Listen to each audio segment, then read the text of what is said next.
राधे राधे सभी को। जो मेरे ब्लॉग पर नए आए हैं उनको मैं बताना चाहूँगी कि मैं वृंदावन से हूँ, और जिन्होंने मुझे सब्सक्राइब कर रखा है वो तो जानते ही होंगे कि मैं श्री राधा रानी की नगरी वृंदावन से हूँ। तो जैसे कि मैं आपको पिछले ब्लॉग में एक मंदिर ले गई थी, मानसरोवर, राधा रानी के दर्शन कराए थे मैंने। इस बार मैं आपको किसी मंदिर ले जाने वाली नहीं हूँ, बल्कि मैं आपको इस बार ले चल रही हूँ ऐसे स्थान पर जहाँ जाना हम सभी को अच्छा लगता है। बचपन में कई बार हम गए भी हैं उस स्थान पर, लेकिन आज भी हमें वहाँ पर जाना उतना ही रोमांचक लगता है जितना कि बचपन में लगता था। मैं आज आपको ले जाने वाली हूँ एक मेले में। जी हाँ, सही सुना आपने, मैं आपको एक मेले में ले जाने वाली हूँ। अब आप सोचेंगे कि इस मेले में ऐसा क्या ख़ास है, तो बहुत ख़ास है इसमें। ये ख़ासियत है इस मेले की कि ये वृंदावन में लगता है, और वृंदावन में 10 दिवसीय मेला होता है। ये होली के जस्ट बाद लगाया जाता है ये मेला। और रंगनाथ जी मंदिर है, जो रंग जी का मंदिर भी कहा जाता है यहाँ की आम बोलचाल की भाषा में।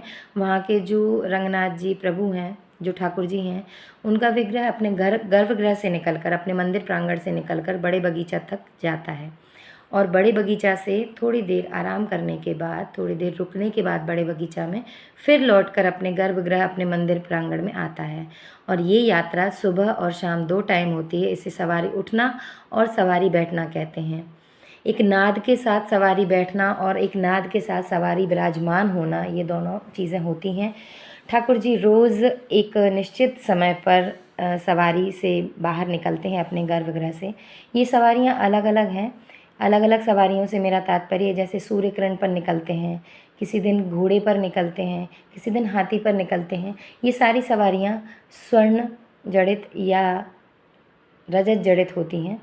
ये कोई सोने का उसमें क्रिएशन नहीं होता, ये ठोस सोने से बनी हुई सवारियाँ होती हैं जिस पर निकलते हैं ठाकुर जी। हाँ, एक दिन ज़रूर वो किसी स्वर्ण जड़ित या रजत जड़ित सवारी पर नहीं निकलते, और उस दिन ठाकुर जी विराजमान होते हैं रथ पर। जी हाँ, ठीक सुना आपने, रथ पर विराजमान होते हैं। और ये रथ 60 फीट, लगभग 60 फीट ऊंचा होता है।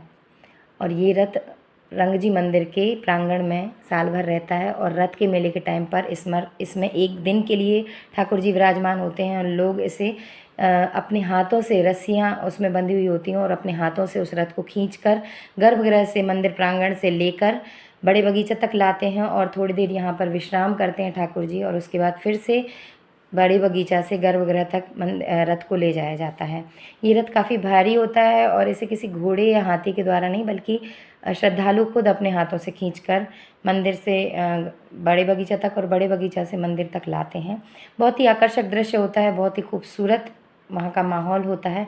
तो मैंने सोचा कि क्यों ना आपको भी इस मंदिर के इन ठाकुर जी के और इस मेले के दर्शन कराए जाएँ।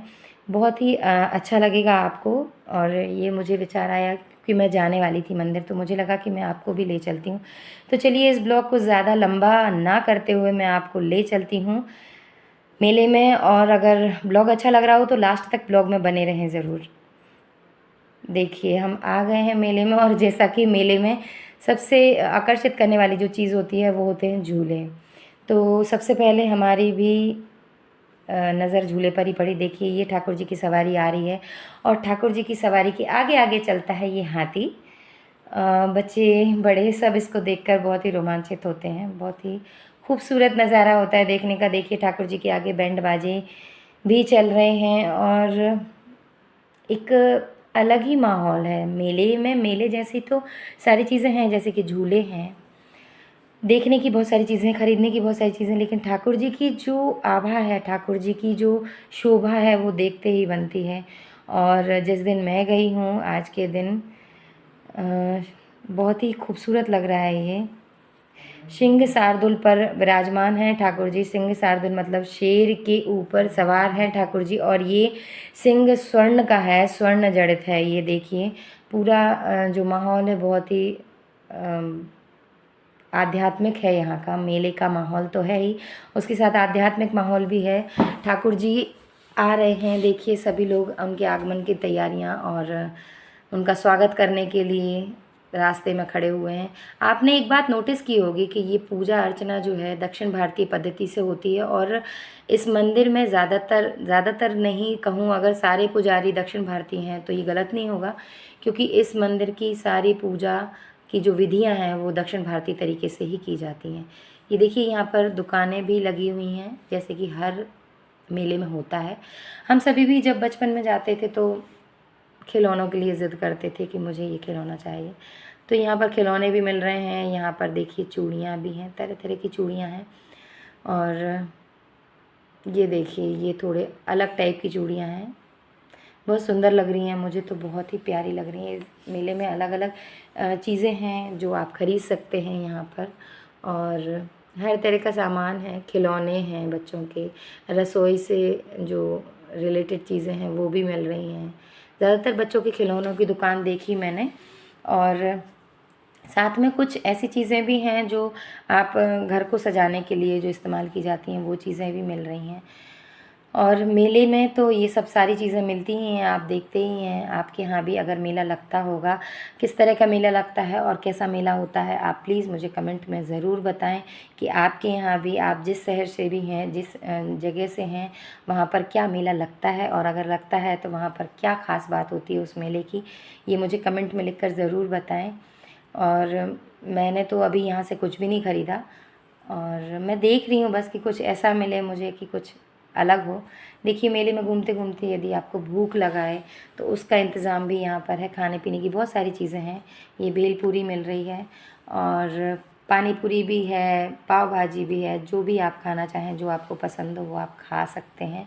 तरह तरह की चीज़ें हैं खाने की, खरीदने के लिए भी बहुत सारी चीज़ें हैं जो मेले में होती हैं। झूलने के लिए झूला, एंटरटेनमेंट का पूरा आपकी व्यवस्था की गई है यहाँ पे। बहुत सुंदर सुंदर झूले हैं, अलग अलग तरह के जो होते हैं झूले अक्सर, वो सारे झूले हैं यहाँ पर।